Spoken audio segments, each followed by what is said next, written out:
When the preacher's wife boarded up the chapel for good, the wind groaned through the valley like it was morning, too. I remember the sound of the nails driving into the wood, one by one, as if sealing shut any last hope that God was still watching us. That was the day I stopped believing salvation would ever come from heaven. Thunder rolled across the hills, the kind that shakes your ribs and makes the sky feel angry. I stood in the back of a wagon, wrists wrapped in linen, dressed stiff with sweat and dust. I was 18, and I was being traded like a mule. 2 winters ago, my father burned with our home, caught in a chimney blaze that no one in town was strong enough to put out. The war had already taken the rest of the men. The ones who came back weren't whole. Our preacher kept praying, but the pews emptied, and the town got hungrier.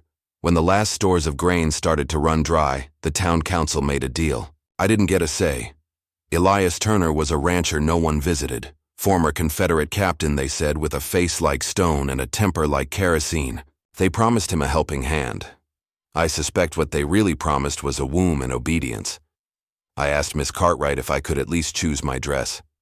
She gave me one that didn't fit and told me not to cry. It would just make the ride longer. They didn't even wait for spring. They packed me into a wagon with a sack of flour, 4 chickens, and a Bible I hadn't touched since Papa died.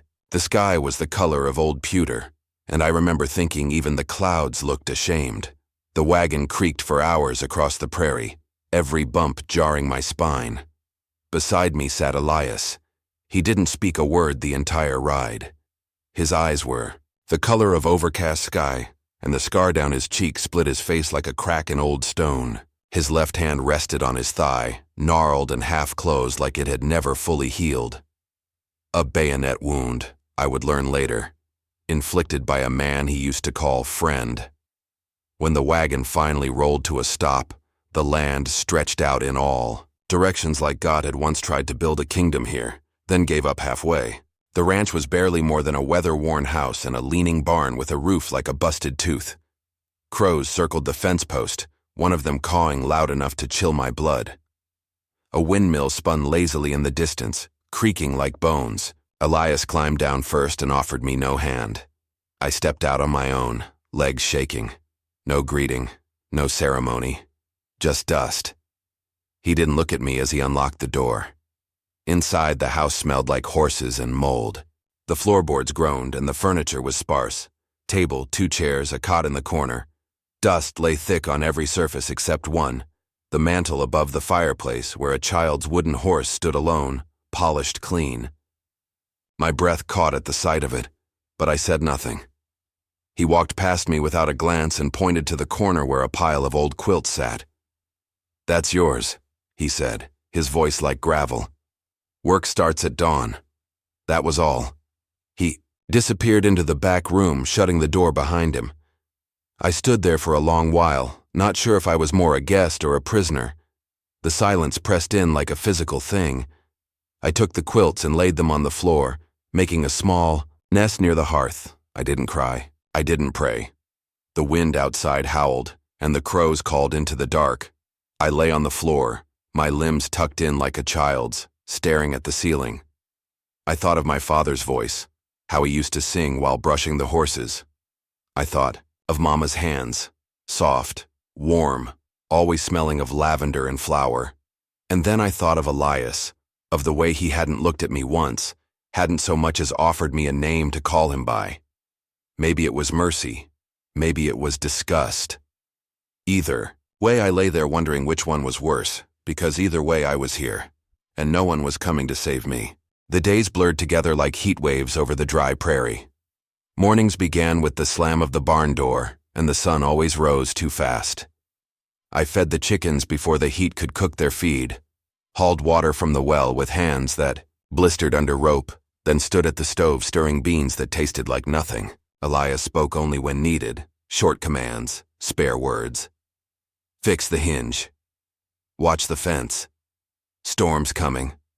I tried to respond with the same quiet strength, but inside me, something unraveled a little more each day. There were no church bells, no town square, no neighbors passing by on wagons. Just the endless sky, stitched with vultures, and wind that carried dust into my lungs and into my dreams.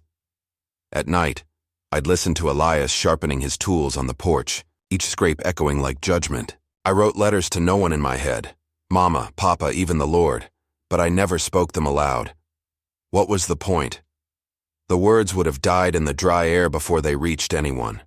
My skin darkened in the sun, my fingers split from washing, clothes in cold water. And my voice. I started to forget what it sounded like. One morning, chasing a hen that had wriggled under the porch, I found a rickety staircase that led to the attic. Dust choked the narrow space and the floor groaned.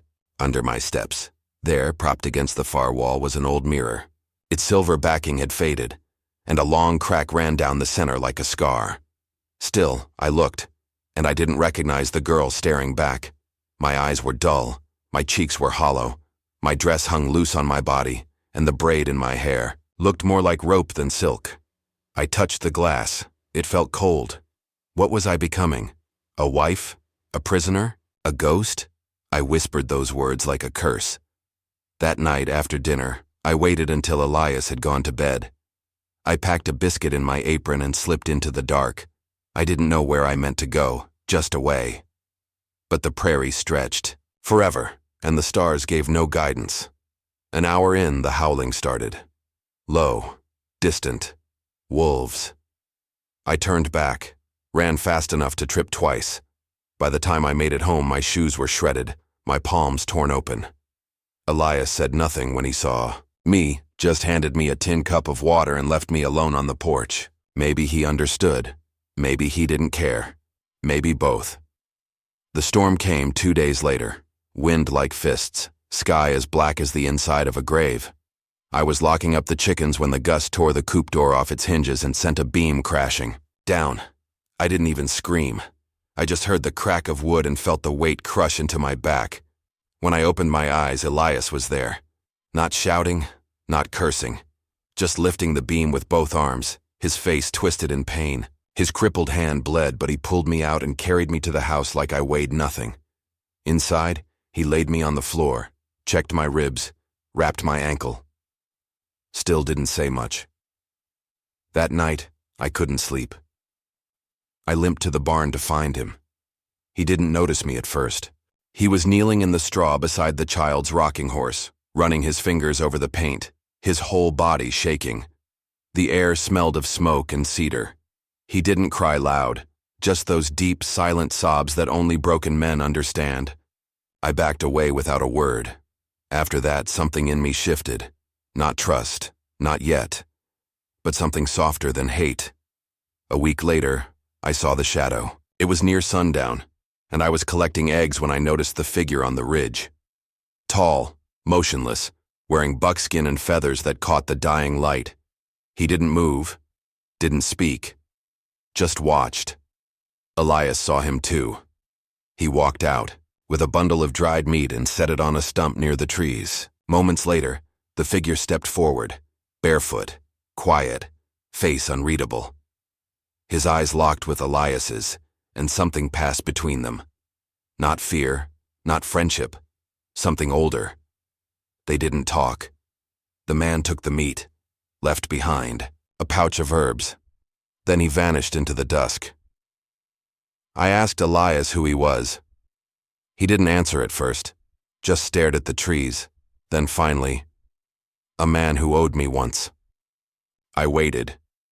He watches I don't burn in hell. And that was all. From that day forward, I kept watch for the man in the distance. I came to know him by the name Elias once muttered, Ghost Wolf. I never heard his voice, never saw him up close. But I felt his presence, like a silent guardian who belonged to the land more than any fence or deed ever could. Sometimes, I wondered what he saw when he looked at me. A girl worth saving? Or just another soul already lost? The days no longer dragged. They charged forward like wild horses, and I found myself chasing after them with grit in my teeth. I learned how to mend fences using wire and prayer, how to lead the horses out to graze without getting kicked in, the shins, and how to coax green life from stubborn, cracked soil. I planted onions and beans in neat rows, humming half-remembered hymns as I worked the earth. Every blister on my hands became a badge.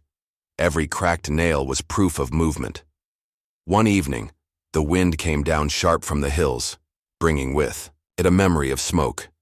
I took the axe and started chopping firewood, furious, rhythmic, each swing stronger than the last.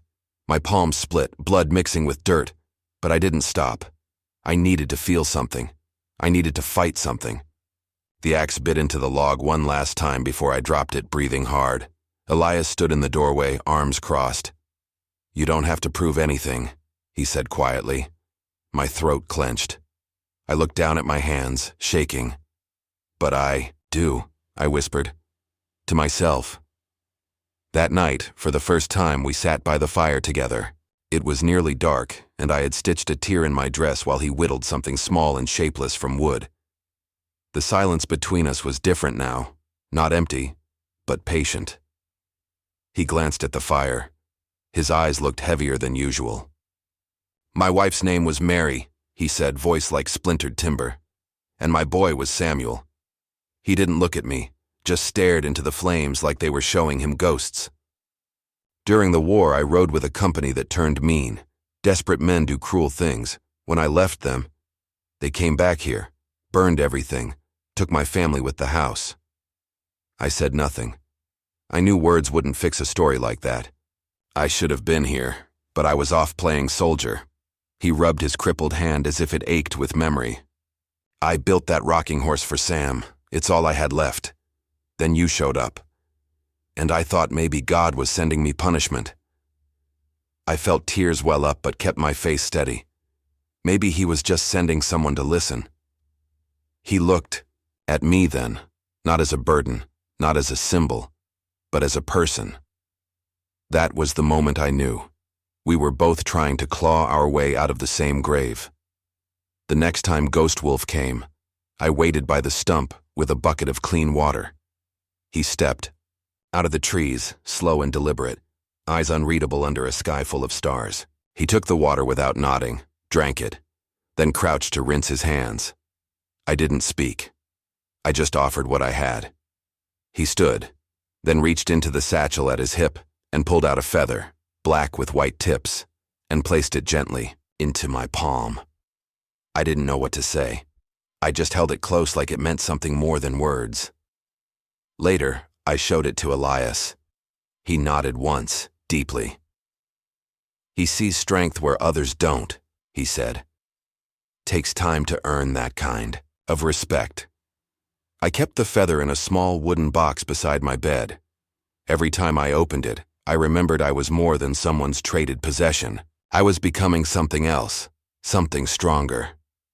I rode alone for the first time 2 weeks after the planting. I took the mare, Juniper, out along the ridge at sunrise. The air was still cool, but the sun was already climbing the hills like a fire. With no saddle and just a rope halter, I held tight and let her run. The wind tangled in my hair. The grass blurred beneath us. My heart slammed against my ribs like it had been asleep for months, and just now remembered how to wake up. I shouted loud and clear and wild. Not words, just sound, just life. When I returned to the ranch, dust on my skirt, cheeks flushed, Elias looked at me from the barn and nodded. Not like a master to a servant, but like a man recognizing a force of nature. I wasn't what they sold. I wasn't what they feared. I was becoming. And it terrified me in the best possible way. The fire crackled low that night, the kind of quiet that feels unnatural. The animals were restless. Juniper wouldn't stop pacing. The chickens refused to roost. I knew something was wrong before the knock came, if you could call it a knock. It was more like the slam of a boot against the door, followed by a drunken laugh that didn't belong in this place. Elias didn't hesitate. He stood from his chair and took the shotgun off the wall in one swift motion. He didn't speak. He didn't have to. I followed him to the door, heart pounding. Through the cracks, I saw 3 riders. Dirty, grinning, faces I didn't recognize, but Elias did. That much was clear. His whole body changed, tense, hard, like a wolf baring its teeth. "Well, I'll be," one of them said from his saddle. "Didn't think you were still alive, Captain." "What do you want?" Elias asked, voice cold as stone. The tallest rider leaned forward, smirking. Heard you took in a girl, real young, real untouched. My stomach turned. She yours? Or just a house pet? Elias stepped out onto the porch, shotgun raised. You turn around, now! But they didn't move. Not yet. Then something shifted in the shadows behind them. Silent. Slow. Like mist that grew a spine. Ghost Wolf emerged from the trees, his face painted, knife already in hand. The tallest bandit looked back too late. The air snapped. Gunfire exploded. I dove behind the porch beam, heart slamming against my ribs. The world became noise, shouts, hooves, the crack of bullets. Elias fired twice before taking a round to the shoulder. He stumbled but didn't fall. Ghost Wolf moved like smoke, silent and brutal. One bandit dropped without a sound, throat opened clean. Another lunged at Elias. I couldn't stay still. I crawled to the house, grabbed the rifle Elias kept by the window. My hands shook. My breath came in gasps. I'd never fired one alone, never aimed at anything but bottles. The last bandit turned toward me, eyes wild. I pulled the trigger. He fell backwards with a grunt, clutching his gut. Silence returned like a curtain dropping. The smoke hung low over the yard. Ghost Wolf stood over a body, blade slick with blood. Elias leaned against the porch post, bleeding from his arm but alive. I stood in the open now, the rifle still in my hands, not trembling anymore. At dawn, the townspeople came, drawn by the sound, by the smoke. They looked at the bodies, then at Elias, then at me. Someone asked, quiet but sharp, "Did he force you?" I looked them in the eye, my dress torn, my hands still sticky with blood and sweat. I spoke clearly. He gave me nothing but a chance to stand. And that was the truth of it. The shock on their faces wasn't about what he took. It was about what he didn't. Later, after the bodies were buried out beyond the tree line and the wounds wrapped tight, Elias lit a fire in the yard. The rocking horse, the one carved for a child lost long ago, stood beside it. "I think it's time," he said. His arm was bound, but his voice was steady. I watched as the flames curled around the wood, blackening the little horse until it crumbled into ash. He handed me a folded paper. "The deed. It's yours if you want it." I didn't answer. Not yet. Instead, I walked up the hill, to the highest point where the prairie spread wide like a promise.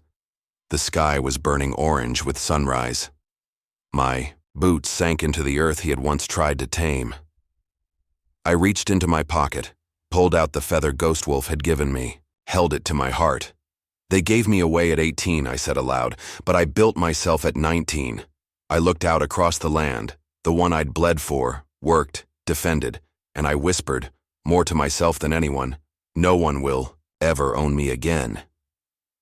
If this story moved you, share your thoughts in the comments, like, subscribe, and let us know what kind of frontier stories you want next.